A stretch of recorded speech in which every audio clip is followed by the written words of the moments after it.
전북대가 통학버스의 요금을 대폭 인상해 논란입니다. 등록금 동결 대신 복지를 줄인 데 대해 학생들은 조삼모사라며 반발하고 있습니다. GM 군산공장에 대한 해법이 도지사 후보마다 제각각입니다. 정상화 요구부터 신사업 추진까지 제시되며 지방선거 쟁점이 되고 있습니다. 새만금 공항 취항 시기가 여전히 논란입니다. 정부는 관련 절차를 모두 거칠 계획이어서 잼버리 개최에 맞출 수 없을 것이란 우려도 있습니다. 여러분 안녕하십니까? 연말이면 대학마다 학생 부담을 줄여준다며 앞다퉈 등록금 동결을 발표하곤 합니다. 하지만 일부 대학은 학생들 복지를 줄여서라도 결코 손해를 보진 않는다고 합니다. 박연선 기자입니다. 전북대학교 내 버스 정류장입니다. 버스를 기다리던 학생들이 통학버스가 들어오자 차례로 올라타 하교를 기다립니다. 통학버스 요금은 군산 편도를 기준으로 5,600원. 지난해 4,000원에 비해 40% 이상 올랐지만 등하교 차량 배차는 되려 줄거나 없어져 학생들이 큰 불편을 겪고 있습니다. 작년에 비하면 한 1.5배 정도 올랐는데 상황에 따라 사람이 몰리면 이제 버스를 서서 가게 되고 그런 점은 좀 불편하죠. 버스 업체의 입찰 단가가 오른 데다 등록금을 올리지 않은 학교 측이 예산 부담을 이유로 버스 지원금을 없앤 게 이유입니다. 25명 정도 타야 학교 측에서 수지 타산이 맞는데 이하되는 차들이 있어서 결국은 이제 차 대수를 줄인 거죠. 실제 익산과 군산을 오가는 4개 노선 중 익산 노선은 반 이상 줄었고 군산의 1개 등하교 노선이 아예 사라지는 등 배차가 대폭 줄었습니다.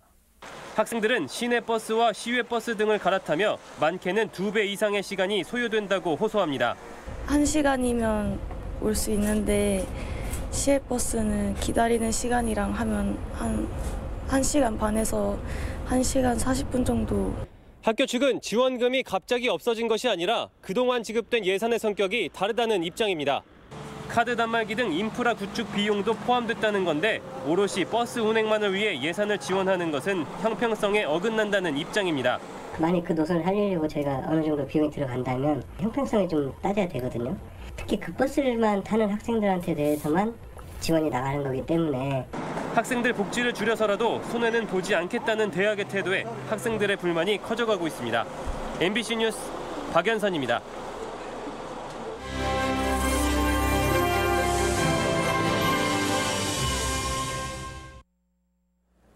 한국GM의 회생 방안에 군산 공장이 빠지면서 정치권의 공방이 거세지고 있습니다. 도지사 후보들의 해법도 뚜렷이 갈려 지방선거 주요 쟁점으로 주목을 받고 있습니다. 김한광 기자입니다. 지난 10일 7조 7천억 원 규모의 한국GM 경영 정상화 방안이 발표되면서 도내 정치권의 반발이 거셉니다. 산업은행에서 8천억 원을 넘게 지원하는데 군산 공장 대책이 빠진 탓입니다. 도지사 후보들은 지역경제 회생 방안으로 일제히 군산 공장 대책을 공약으로 제시하며 공방을 벌이고 있습니다. 먼저 군산 공장 폐쇄부터 임정엽 후보는 협상력 확보를 위한 재가동을, 이광석 후보는 국가의 공장 부지 매입 운영으로 송하진, 권태용 후보와 의견이 갈립니다. 우선 당장 정부가 이 부분을 사들여서 그런 그 과정들로 가면서 시장에 내놓을 수도 있는 부분 아니겠는가. 군산 공장 대체 산업을 놓고도 미래형 친환경 차량 생산으로 방향은 같지만 세부 내용에서는 차이가 드러납니다.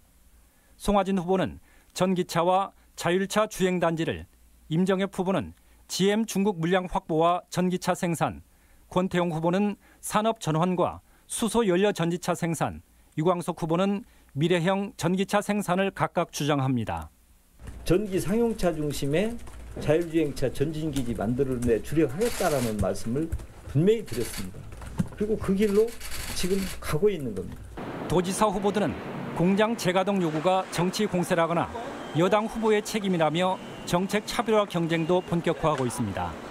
전북은 경제적 논리로 지원을 않는다는 것은 너무 홀대를 해도 너무 많이 홀대를 했는데 이런 일들을 하는데 전북 도정이 안 보이고 지사가 안 보였기 때문에 국내 업체는 물론 해외 업체에서도 지금 GM 군산 공장의 생산 라인을 활용할 수 있는 회사는 없습니다.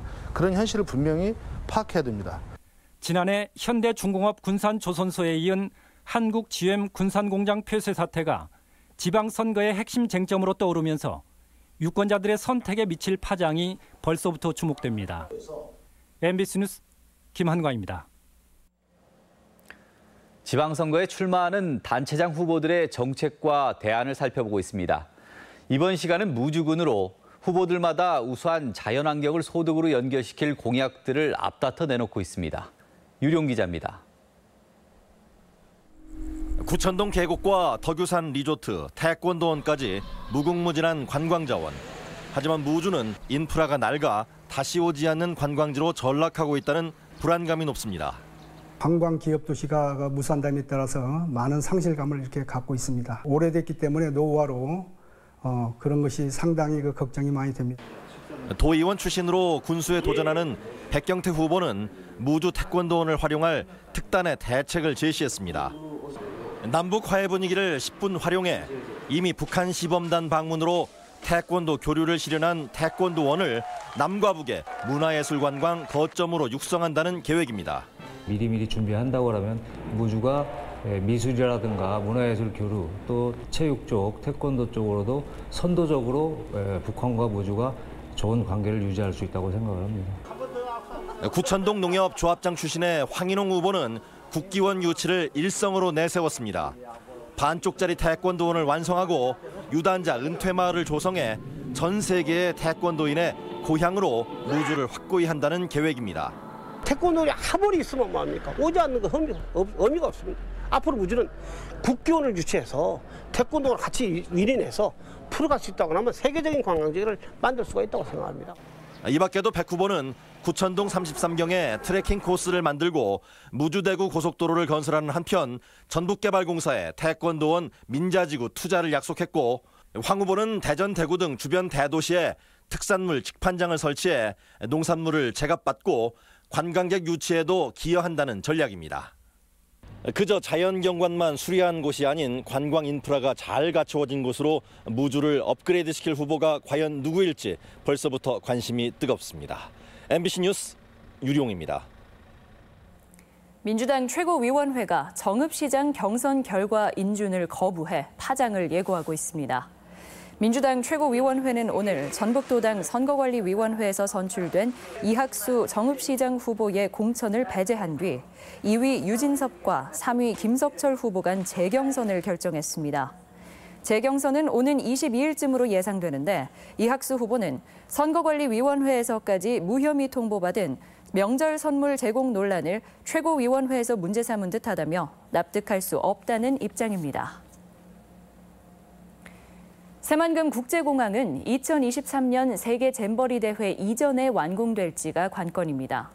최대한 완공 시기를 앞당기려면 절차를 줄여야 하는데 도가 가능성 있는 묘안을 짜내고 있습니다. 박찬익 기자입니다. 새만금 국제공항 건설은 최근 정부가 공항 입지와 경제성을 검토하는 사전 타당성 조사에 착수했습니다. 결과까지 대략 1년이 소요됩니다. 그 다음 절차는 예산을 쥐고 있는 기획재정부의 예비 타당성 조사입니다. 이 역시 보통 1년 넘게 걸립니다. 전라북도는 새만금 국제공항 건설을 앞당기기 위해 예비 타당성 조사, 예타를 면제해달라고 요구했지만 정부는 예외를 인정하지 않았습니다.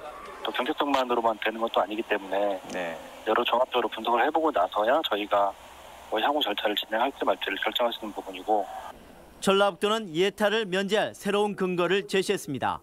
지난 이명박 정부 당시 지방발전 정책인 광역경제권 30대 선도 프로젝트는 법률에 근거해 예비 타당성 조사를 면제했는데 여기에 군산공항 확장 사업도 포함돼 있다는 것입니다. 새만금 내부 개발 중 군산공항 확장이라는 개념을 통해서 예타를 면제해줬는데 그 위치나 내용이 지금 얘기하는 것과 동일하다는 겁니다. 전라북도가 이번에 찾아낸 논리가 수용된다면 2023년 이전 새만금 국제공항 완공은 탄력을 받을 전망입니다. 특히 지난달 국토부가 발표한 새만금 국제공항 수요조사 결과는 전망을 더욱 밝게 하고 있습니다. 그러나 전라북도가 그동안 국제공항 조기 건설을 주장하면서 논리 개발에는 다소 소홀했다는 지적은 명쾌 어려워 보입니다. MBC 뉴스 박찬익입니다. 외래 잡초가 점점 증가하는 것으로 나타났습니다. 농촌진흥청의 농경지 잡초 분포 현황에 따르면 논에 피해를 주는 갯드렁새 등 외래 잡초가 10년 전보다 66종 늘어난 166종으로 나타났습니다.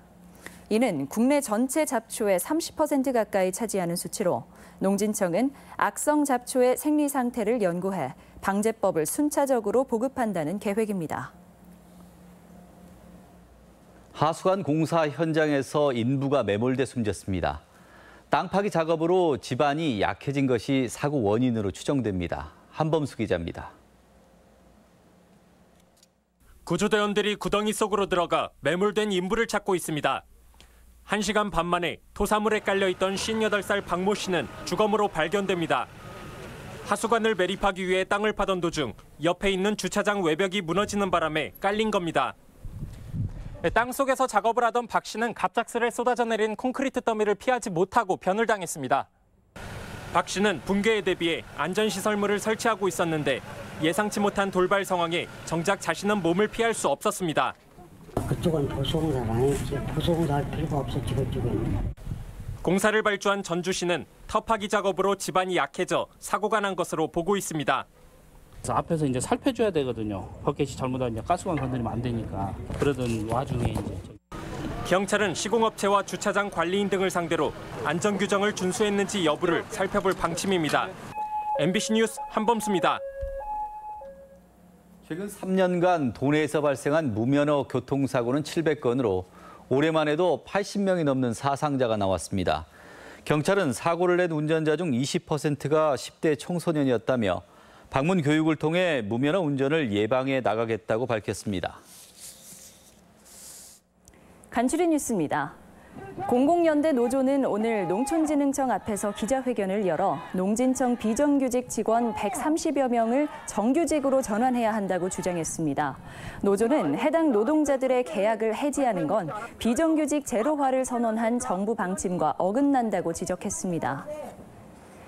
도내 중견기업의 우수인력 채용을 위한 채용 상담회가 열렸습니다. 산업부 주관으로 오늘 전북대에서 열린 중견기업 캠퍼스 스카우트 행사는 참프레와 한국콜마 등 도내 4개 업체가 참여해 180여 명을 채용할 예정입니다.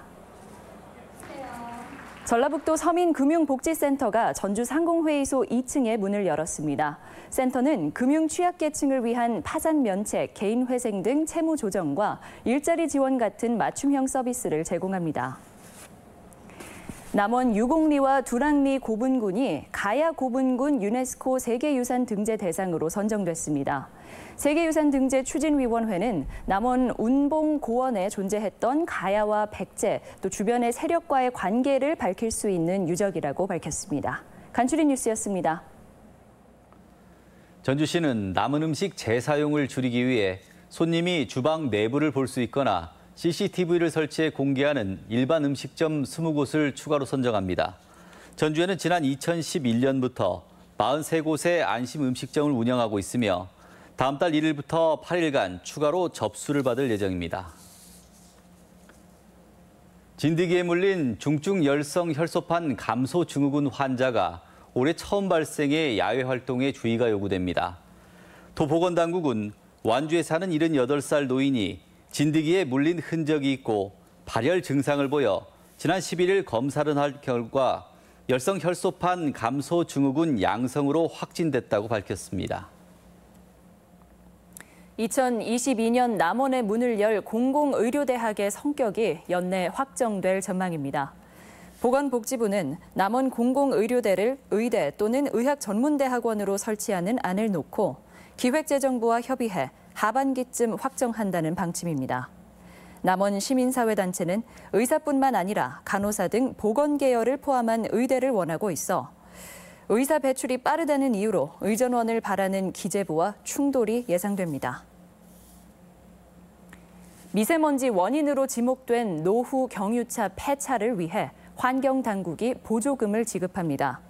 새만금 지방환경청은 13년이 넘은 노후 경유차를 폐차하면 연식과 용량, 배기가스 정도에 따라 연말까지 최대 770만 원을 지원한다고 밝혔습니다.